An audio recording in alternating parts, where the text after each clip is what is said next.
Let me preface this with, I am a true patriot. I love my country, but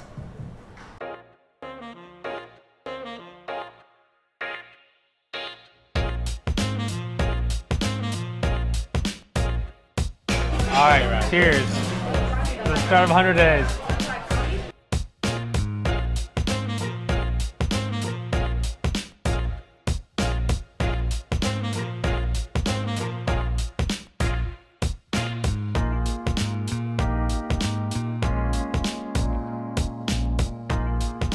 Welcome, welcome, welcome.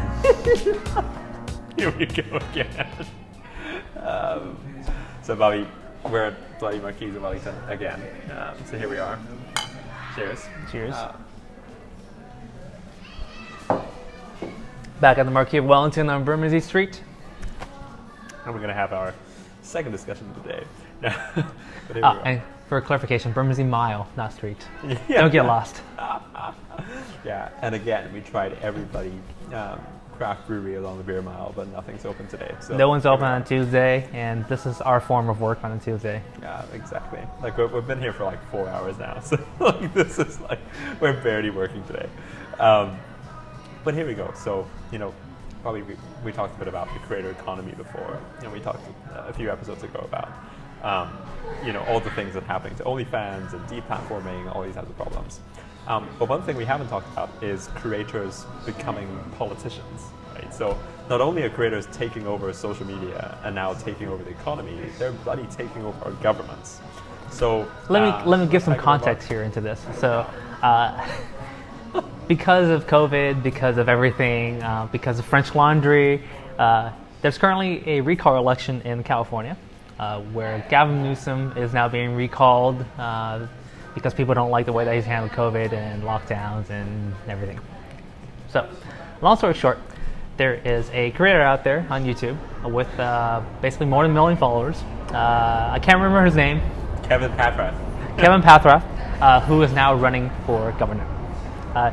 Because of how the political system works in California for gubernatorial elections, you don't need a majority, you just need a plurality. And I think there's almost 60 people running. So essentially, you just have to be a little bit above the pack to become governor of California. It's America. This is how we do things. Is it perfect? That's up for discussion. And yeah, that's what's happening right now as we speak in California, as we're shooting.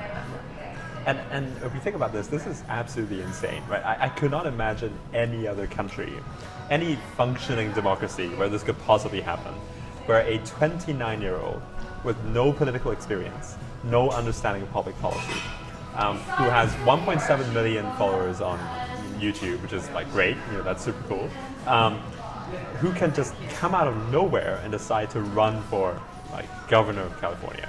And let's not forget, California is one of the largest economies in the world. So if California in itself was a country, it would be in the top 15 economies in the world. Right? What about a 70-year-old who has no political experience, who ends up becoming the leader of the free world somehow? Well, we've had anything can happen in America. That is the land of dreams and opportunities, is what we've seen. Jesus Christ. So here's the problem, right? And I think that's the center of our discussion today. Has America peaked? Right? Is this it? Because it sure sounds really dystopian to me. Like, you've had 4 years of an absolutely insane president who really shouldn't have been president at all, has no ethical fiber in his body. You now have a supposedly very experienced president who is probably the most prepared president in history, right? Who has come into power running on his foreign policy experience, who has just withdrawn from Afghanistan and absolutely destroyed his own credibility, America's credibility, Europe's credibility. And we can do a full episode on Afghanistan, but yes. I think we wouldn't do it.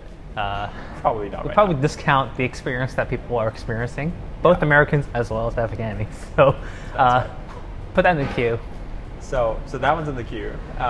But you've had all of that, and now there's a 29-year-old influencer who is challenging the bloody Californian governor in a gubernatorial race, right? So has America peaked? So let me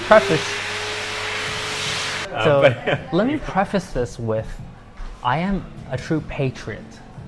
I love my country. But as you look at the Amazonian leadership principles, you need to be vocally self-critical.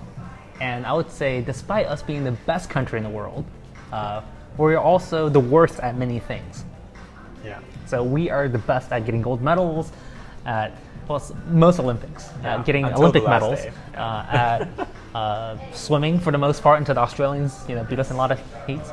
But we are the country where you can be anyone and become somebody. And I don't think any other country in the world has that upward mobility. Another topic for another time, the upward mobility. Sure. So I just want to preface, we are an amazing country, but we are not a perfect country, and we are a flawed country too. Yeah. So I buy that, but has America peaked? We are on the brink of peakness. A pivotal moment in American history, I would say. So when do we know whether America's peaked? I think it's going to be a 12-year process for us to discover where we go. Maybe a 16-year process. And I thought 2016 might have been a pivotal moment, but 2020 has proven what we thought was the worst of ourselves has become even worse. And this is not like a left versus right wing kind of thing. It's more of a, has our stupidity now caught up to ourselves? Has our, our senseless thinking that we're the best, that we're the best. Freudian slip, but a great one. Or breast because America's full of plastic surgery. But has our blindness and blind patriotism made us think that we can't be conquered by any disease or anyone? I think that's where we as a country, we, not you because you're not American, but we as a country in America have potentially peaked unless we course correct ourselves.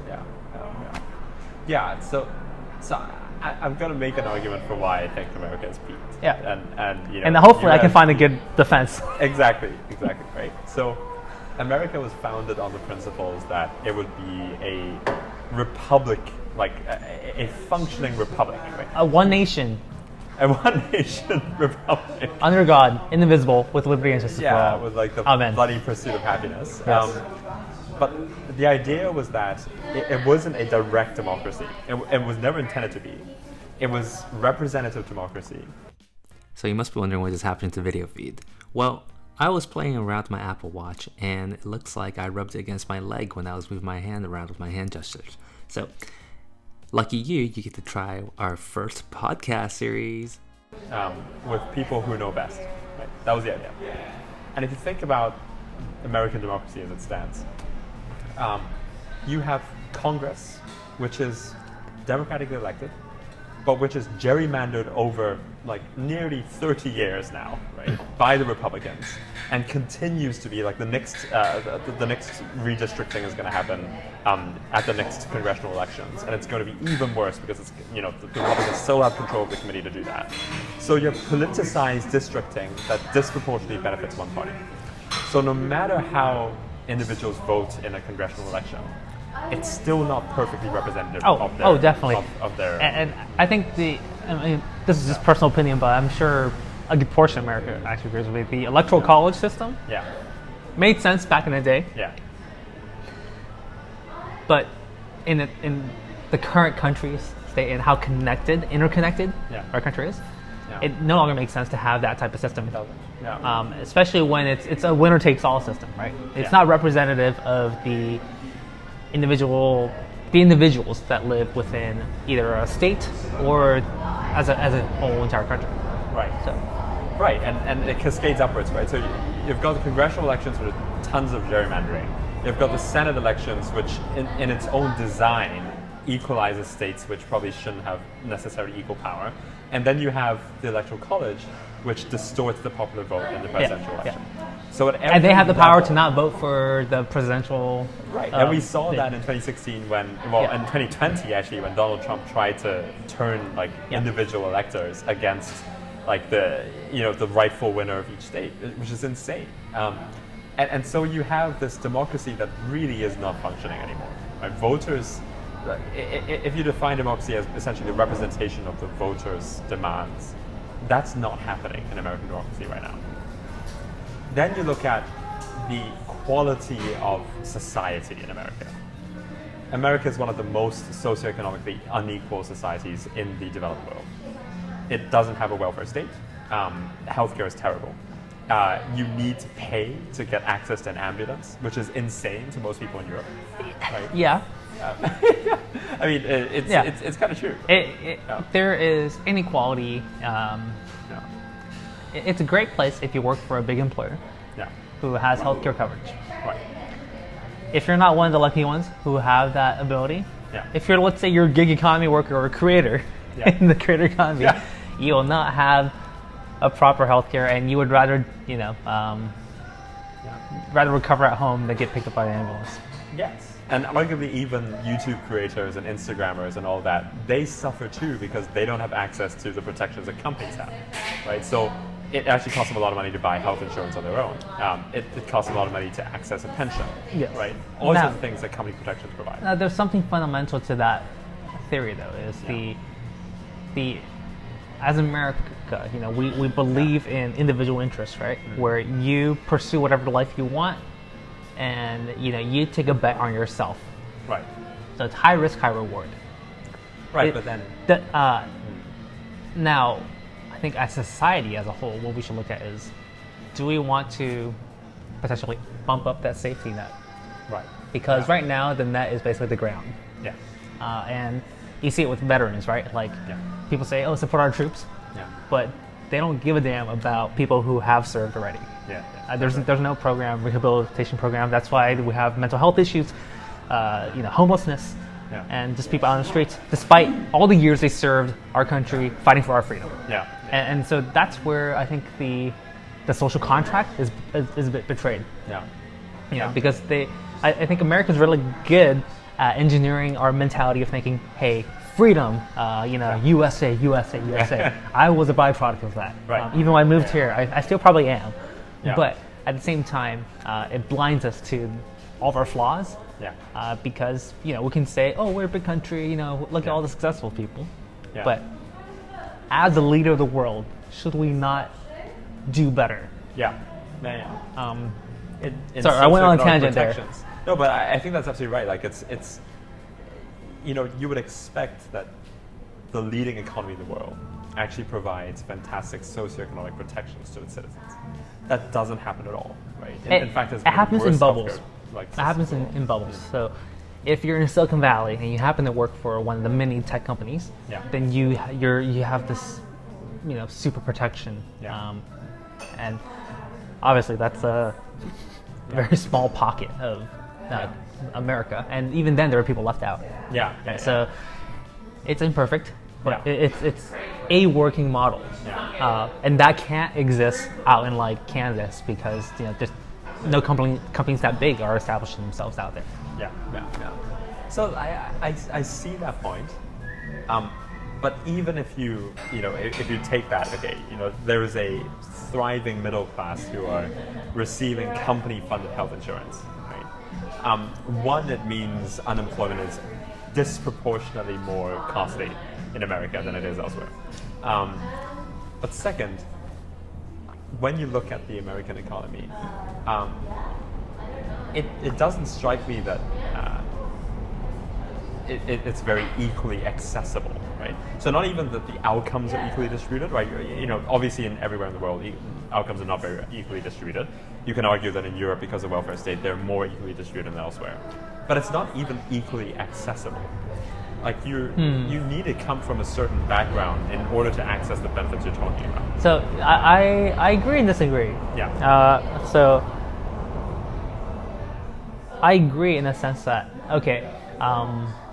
people who have connections in Wall Street or like at a big company, there's nepotism or there's certain connections that they leverage, and then they get into jobs. Right? That happens honestly in any first world country or even third world country. Agreed. And should we solve that? Yeah, definitely. And that is a top-down change, cultural change that has to happen. Now, counter to that, I would argue, as someone who has come from a low-income background, Yeah. and basically, had parents who don't speak English, Yeah. who work themselves, hard so that I can have an opportunity, and then I have to pay for my own college Yeah. and everything and get scholarships and all that. To come from a small town in America Yeah. and, end up in, as an expat basically, living overseas and, working at the biggest companies in the world and all that, that is something that I don't think can happen easily in any other country. Yeah. Like this, that is, it's not an easy path necessarily, and there aren't any things really put in place to allow, an escalator up. Yeah. But the path is there. Yeah. And that's one thing that I find is different in America versus like in the UK. Yeah. In the UK, you basically have to suck off someone who's a politician. Right. I don't think we need to bleep that, right? Yeah. You need to suck off someone who's a politician, or you need to know someone who went to Eton or one of these stupid, grammar schools, Right. or go to Oxford or Cambridge. Yeah. There's a very classist system in the UK. Yeah. Whereas in the US, you can grow up in any small town. Yeah. You can, if you work your ass off, you can get somewhere. Yeah, and I think I broadly agree with that, right? Like, the main difference, I think, is the industrial diversity in the economy itself. So, in America, you can make a ton of money on OnlyFans. You can make a ton of money. And stay tuned for our OnlyFans episode if you're not watching that one yet, or you haven't watched that one yet. Here we go. But you can make a ton of money on OnlyFans. You can make a ton of money running an Amazon FBA, business, right? Like there's a guy on YouTube that made like 30 million last year selling toothpaste on Amazon FBA, right? Like you can make a ton of money in many different ways. Whereas if you're in the UK, the industry diversity here is incredibly limited. Like even in the most amazing professional jobs out there, your earnings are a fraction of what you get in America. Like we were talking earlier about banking and consulting and doctors and whatever, like private equity, whatever these things are, they earn a fraction of what their American counterparts would. And in any case, to succeed, you basically need to go back to these very traditional professional paths that are limited to elites, right? And so I buy the argument that basically the lack of industry diversity in many other countries means that they're restricted to elites. Do you think it's also cultural where, it's ingrained, or there's no entrepreneurial spirit ingrained in cultures anywhere except for in America? I don't agree with that. No? I don't agree with that. Like I think. Well, first of all, actually no. In Asia, there's countries that have tons of entrepreneurial culture, like China, India, Yeah, Singapore. yeah. Like it's very obvious. But second, I do think there are lots of fantastic entrepreneurs in this country, for example. Like I think they do exist, and I think they come up with fantastic ideas. But the societal and legal structures restrict them from being able to do like breakout products, right? So if you think about building a consumer social app in Europe, you are restricted to GDPR everywhere. So like even just we'll have an a entire bloody social GDPR. app. We'll have another episode on that one. Yes, where defend our freedom and Our freedom. Yes. Selling out data. That's freedom. But the core of that is that not cultural? Maybe. I mean, if you look at the things that limit companies out here or entrepreneurs out here, it's like it starts with first, the upbringing of, can I go out and take a risk like this, or do I have to go work for some terrible company like I don't know, who am I going to throw under the bus? Deliveroo. KPMG. Let's throw them under the bus. They're always throwing under the bus. Yes. To our friends and family who work at KPMG, Okay. I'm sorry. Yeah. Oh my. So there is that innate cultural thing that hinders innovation, right? Yeah. The thought that I can't do this because there's no system that can allow me to do this. No. There's nothing that says you can pursue your passion in this culture. Second part is is there enough money flowing around that will support this? Yeah. This will either be by your users and their willingness to pay, Yeah. or by investors and their mentality into taking a bet. If you look at Silicon Valley, everyone's taking moonshot bets, right? Yeah. But it's that one moonshot that turns into a unicorn. No.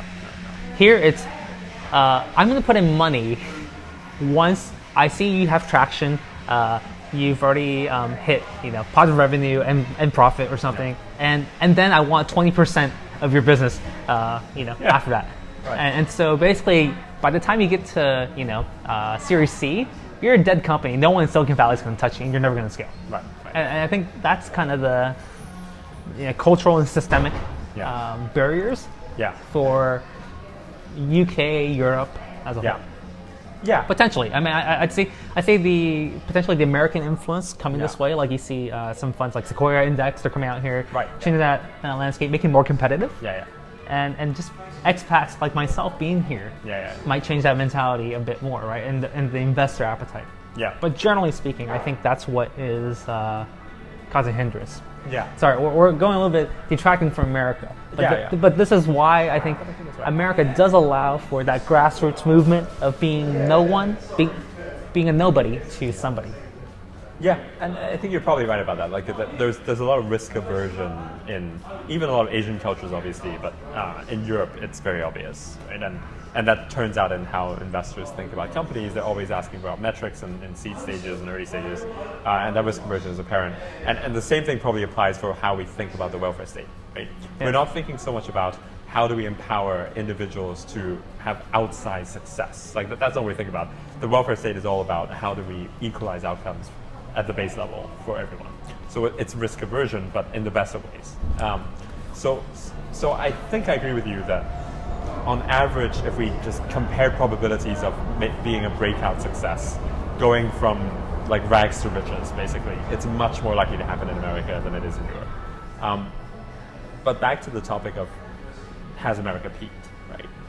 I think we can both agree that the political system is mildly fucked, right? It's not representative. So we both agree the political system is mildly, it's significantly less representative than a typical democracy should be.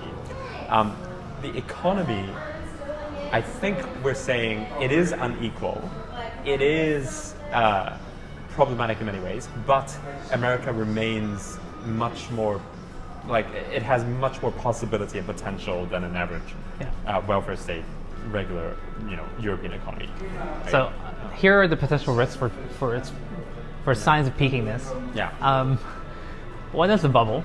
We'll do a much deeper episode into what we think about the market and the bubble. But so that's one element of it. Second part is, I would say, a strong proportion of the population now either mistrust government, mistrust experts, and somehow put their trust in news sources or online articles that they read from, just basically random things. Like their trust, for some reason, there's been a dynamic shift of, I'm not going to trust anyone who's an expert because I think that they'll have their pocketbooks lined up, and I'm going to just trust whatever Joe Rogan says or whatever my uncle from somewhere posted online from a news source that just says realnews.com or something like that. And I don't know how that happened. Maybe it's critical thinking that people discounted so much. I discounted it when I was in college. I was like, I don't want to do this stupid writing course. What is critical thinking, right? Or it might be driven by the people who are in power, who are saying, don't trust these things. And so as a result, I put my trust in this leader, and they've guided me, towards the deep end, and there's no way to come out now. And this is a critical argument for the left and right, because I would say, extreme, far left people, they bug the heck out of me as well, because it's like, oh, hey, if we just, tax these companies more, they're treating us unfairly, that's going to solve all problems. And no, that's not how you solve the problems, right? There's no longer the moderate middle ground anymore in America, where all the sensible people reside. It's a minority now. And I think a lot of them haven't moved out overseas. It's because they just can't stand what's happening right now in the States. And so can that be a sign of peakiness? I would say so. What is the core thing to solve it? Is it better parenting? Is it fixing education? Is it blaming Facebook? It's probably some combination of all three. So I very much buy the argument that it's fixing social media that's going to solve the problem. Right? You think so? And I say this because I don't think polarization is a unique issue in America. I think America had lots of base level things that made it worse, like in the country, right? The low level of education in general, the emphasis on individualism and the idea that everyone has the freedom to do what they want, and the idea that everyone has the freedom to say what they want. Those things obviously just magnify polarization many, many times. But even when we, in Hong Kong in the last 10 years, it's been exactly the same, right? And I think what's going on is that people have these echo chambers on their phones, and they keep seeing reaffirming arguments, on their phones. And what's so important is that it's not just reaffirming arguments as in one person says the same thing that you're thinking. It's this almost illusion that a lot of people think what you think, and the universe of opinion. It's like that confirmation bias of like, hey, well, maybe it's not confirmation bias. Like, this actually now helps explain why this is happening. Right. And so people keep believing deeper and deeper into it. It's like all these conspiracy theories, right? Like, or people who are like, this bugged me back in the day. I'm gonna sound like a hardcore conservative now, but like. People are like blaming Wall Street for everything, and not blaming people who are taking those risky loans or anything like that. It might be the loan officers too, but it somehow like there's America very falls easily into the blame game, rather than taking ownership and responsibility. Right. And so we're at the extreme depths of it right now. No one wants to take responsibility. Either they're blaming Trump, Biden, or Hillary Clinton somehow still. Or they're blaming Fauci somehow, as well as the CDC. We're in peak America because of things like that. Like, what do you do when Donald Trump himself appears in a rally, right, and asks people to take the vaccine, which is completely against what he said before? Yeah, right? but now people refuse to believe that. And people are booing him in his rally for saying that. And then you have governors and politicians and reporters who advocated against vaccinations, who are dying of COVID. They literally die of COVID, right? And their supporters still refuse to believe that vaccinations are things that they need. And there's a big difference, I think, between in Europe, where people are worried about vaccinations, sure, they're sort of worried about the health implications, they're going, should I take it or not? Versus in America, they're actively advocating against taking it, right? It's like taking it itself is like an invasion of your freedom. That's insane, right? Like that to me is just an unviable opinion that no sane person could possibly hold. So I think a lot of people, because they're misplacing this as the flu, they think, the flu shot is optional, therefore I want my freedom. But no one in this generation has really lived through the last pandemic in the early 1900s. Right. Yeah. And we've never had a proper pandemic in the modern era. Right. Until now. And so one thing your question is like, how come this was, and we don't mean to turn this into a vaccination episode for all you anti-vaxxers. Just view it, share it so that we get more views. And so they think, it's way too quick to review. I would challenge with two things. One is, we have dramatically scaled in terms of the way that we can produce mRNA technology, right? This is because we have, it's basically Moore's law, right? So we are able to do things on the iPhone, for example, at 10x, 100x, 2000x faster than, even 10 years ago. And suddenly the vaccination or like finding a cure still takes as long as it did like 10 or 20 years ago. I think people forget that, hey, technology actually moves a lot faster. Internet is no longer on dial-up anymore. Right. And then secondarily, I think one thing I saw on Instagram today was, hey, they improved it so quickly. Their pockets must be lined up. And it's this mistrust of agencies now. What would have happened if Trump was still president and he basically pointed something to the CDC? Would people still say the same thing? I don't know. And the left will be questioning their credibility, right? Because in all likelihood, that person will have some kind of correlation to the Trump family, some relationship, right? And then people will be questioning whether they're saying the right thing or if they're, Well, I think that one's a bit tricky because it's a global movement to, stop the disease.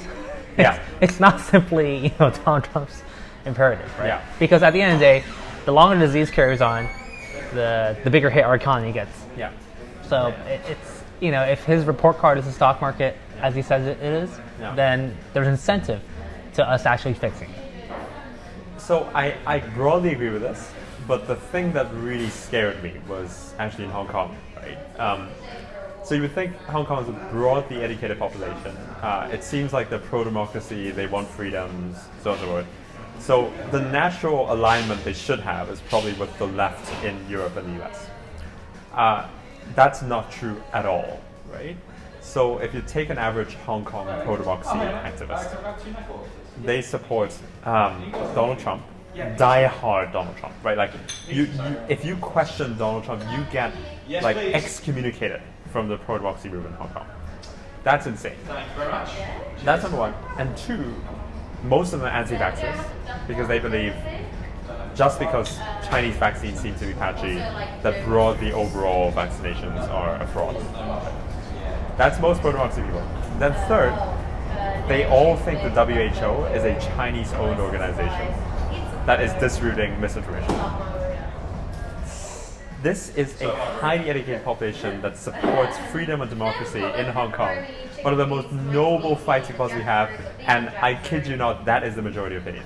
Is the fact that everything is a left or right issue. It's not this is an America issue. It's basically like your team versus my team. So anything that the left, or anything that somehow is like anti-COVID, gets coined as, that's a left thing. Yeah. And then something that's like anti-vaxxer is now a right thing. Or like, hey, I just want lower taxes. Suddenly you get coined as an anti-vaxxer by the left. And I think this dichotomy, I didn't really understand it when I was going to college because that was part of our social studies thing. But it's ever more prevalent now because you see the extreme versions of it. Yeah. Is there a way to come back to center ever? And that's the hard part because people are inherently contradictory about political issues now, right? So there are lots of studies where people ask citizens to comment on what they support purely in policy. And the bulk of them turn out to support democratic policies, right? And that's not a surprise. Like if you ask someone, do you support universal health care, blah, blah, blah, and you don't use the terms like Obamacare or whatever. Like you use things like, do you believe that every person deserves equal access to health care? Do you believe that everyone should have their health care bills paid for, blah, blah, blah? They will support democratic policies 9 times out of 10. But then you put them in their shirts, right? You put them in the parties they support, then suddenly the people who defended Donald Trump to the death for over 100 rape accusations against him by lots of different women who experienced like sexual assault in some way, are the same people calling for Andrew Cuomo to resign 2 days after one sexual assault allegation comes to light. Right? So clearly people are contradictory. Like for disclosure, we are both pro Donald Trump resigning and Cuomo resigning. Yeah. Like, equal treatment here. If that's not obvious yet, I don't care, whether they're elephant or donkey. Yeah. They should just all go to jail. But yeah, this is the problem. Like, it's all about the shirt. It's not about the issues. Yeah. And the problem is people don't want to care about the issues, right? Like, if they wanted to care about the issues, people would actually read up about what policies they're supporting, what they're voting for, and what the often what the manifestos of the sort of politicians they're voting for actually are proposing. But no one ever reads that stuff. They care about the vibe that the politician gives off, the things they say, right? So if you're a creator, if you're a YouTube creator with the right vibe, and you're saying the right things that have the right look, you can pretty much become president.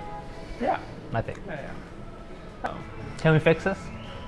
No, I think we are. So I think America is peaked. I think we're doomed.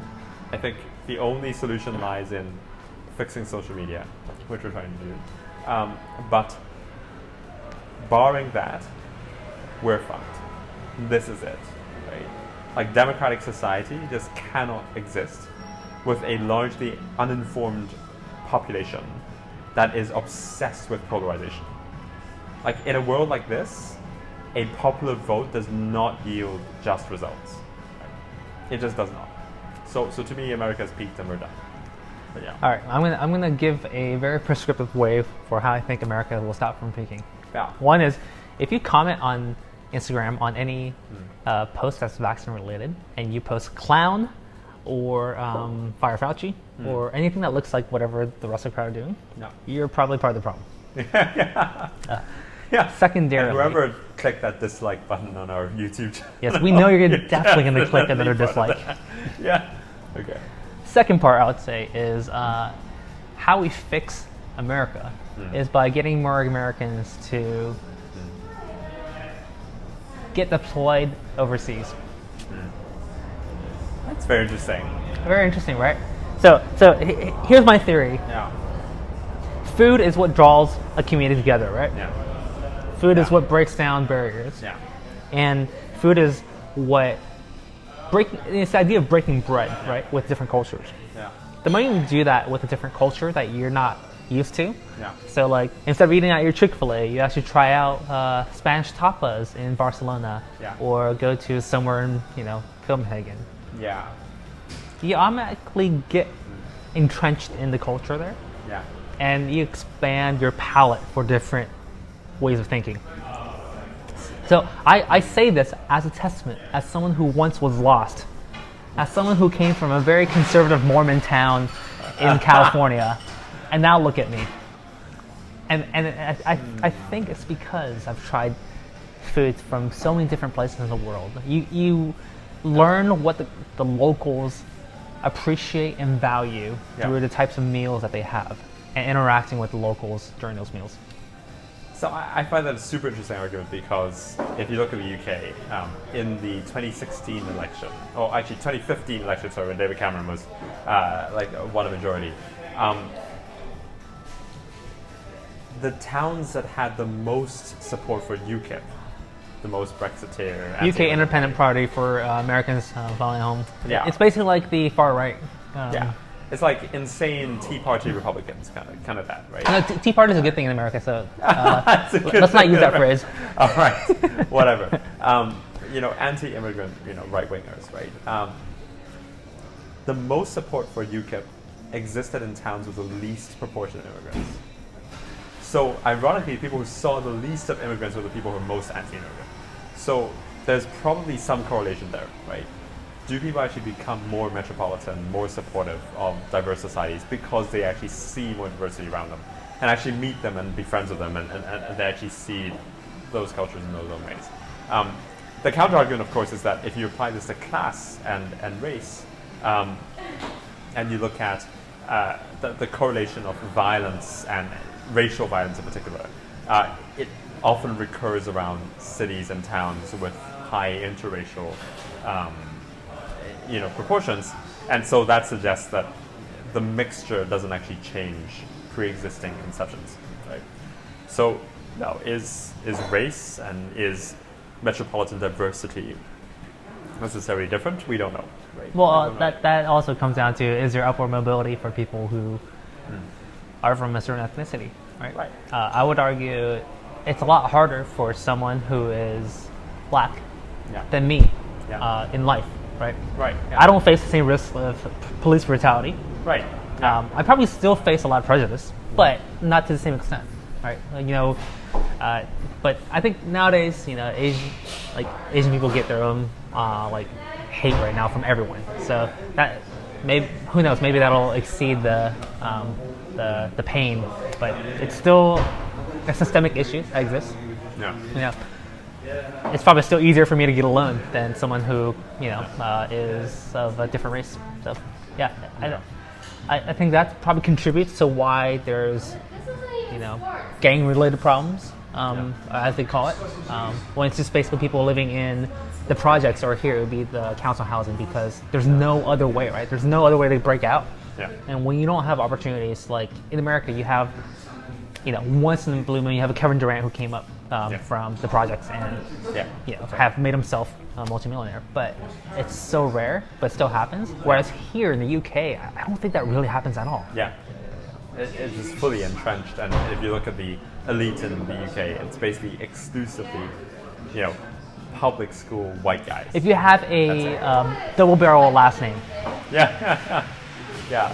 If you're a wanker, basically, is Yeah. Yeah, and there are many in this country. Yeah. Great. So back to my point. Different food creates commonality. Yeah. This is why Somebody Feeds Phil is so great, because you just feel good about trying different foods from different parts of the world. Yeah. And at the end of the day, if you hate food, you basically hate living. Yeah. If you hate craft beer and you just drink Budweiser, I mean, you just love drinking piss. Yeah. It's like better shit. Budweiser is shit. Yes. We will never get a sponsorship by Budweiser. I'm already writing that off. I But did not see that Beaverton at all. and Brew by Numbers and Cloudwater, hit me up. I would drink all your beers on my videos. Yeah. Time to visit them along the street. But here we are. Okay. All right. So last point about fixing America. Yeah. Right now, the issue, I think, is one thing I'm seeing is the right, if you want to call them that, they're now using the left argument of my body, my choice as why they should not, take the COVID vaccine. Right. And then the left are saying, oh, aren't you guys pro-life? Right. Why shouldn't you care about the life? Yeah. And so they're basically classically coining each other as like the stereotype of, oh, I'm either pro-life or pro-choice. It's basically like you can't be both progressive and pro-life. It somehow just breaks the American psyche of what a person can be. Yeah. Right? I would argue that America calls itself a Christian nation, Yeah. yet it does everything self-serving. Yeah. Sure. And nothing about it is selfless. Yeah. Because if you think about it from, I keep going back to vaccines, but it's topical, right? So like, people are all about their individual freedoms, about how this is a violation of my liberties, but nothing mentions what harm am I causing to other people. Yeah. And are we the nation where we don't give a damn about other people, or are we the nation where we're making individual sacrifices, if you want to call it that, in order to protect the greater good? And at the end of the day, it's like even wearing a mask, people are controversial about it, right? Like, oh, this is communism. But honestly, I've lived in the communist country. Yeah. You kind of live in one now, or you live in one-ish. I still do. And that's the problem. Like, I don't think Americans truly understand how truly off the rails that individualism has gone. Yeah. Like, that individualism now pervades every decision to the extent that it damages the collective. And I'm not sure people really care. Yes. And they only portray the image that they care when it is convenient. Yeah. There's the idea, or this theory of servant leadership, right? It's the idea that you serve the people who are either in your team or your community as a way to better represent you and your community. That does not exist in America that I see today. Yeah. It exists in very few pockets. Yeah. But if America wants to be the America that it tells the world it is, it needs to uphold that. Yeah. Well, it does. And that's where, I do agree that human nature fundamentally is self-interested. But it is clearly also in your self-interest to take the vaccine. If you look anything beyond a 1 month horizon of convenience, right? It's clearly in our self-interest to combat climate change because we're all going to die, right? At the end of the day, we are all going to die. So let me put this economical terms for you. Yeah. Would you rather risk, let's say, a few days of getting a sore arm, or dying? Yeah. If you do the expected value of dying versus getting 2 days of a sore arm, it kind of pays for itself off, right? I went that night. I had maybe like 8 gin and tonics. I felt terrible the next day after my vaccine as a result. So yes, you can feel bad, but look at me now. I don't have a mask on. I'm indoors. I'm drinking. Yeah. Is it really that bad? So it's not just whether you're self-interested or not. I agree that most people are self-interested, but that doesn't make the cause hopeless. It means people need to understand what the time horizons actually are, right? How do you think about self-interest longer term beyond yourself? Like when you look at the collective, what's going to happen to them? Right? And that's the hard part. Steve Nash, Nash Equilibrium. Yeah. For those of you who've seen The Beautiful John Mind. Nash. Yeah.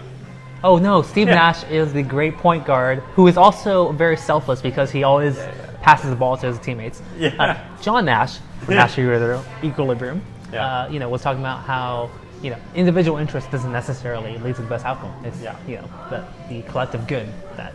And the critical thing about game theory in general, and the Nash Equilibrium in particular, was that if you paid one game only, that each person only paid one thing, it was winner takes all, right? And so you would decide to do whatever fucks your opponent, basically. But we are all playing infinite games, right? We don't know how many games there will be until we die. So there is actually a very large number of games that have to be played, and therefore our incentive should be to balance out interests and create more long-term sustainable outcomes. Think of Doctor Strange in Marvel's Infinity Wars. Yeah. He played infinite scenarios out. Yeah. Which decision did he make? The one that was selfless, where he sacrificed himself? Or the one where he survived, but half the world disappeared? America, you love being the best version of yourself. So let's change our path. Take on the change we can believe in. We'd like to thank our non-sponsors here, Marquis Wellington in the Bermondsey Mile. If you need to sponsor us, we will film our videos here. All right. All right. Bye, everyone. Have a good life. See you guys.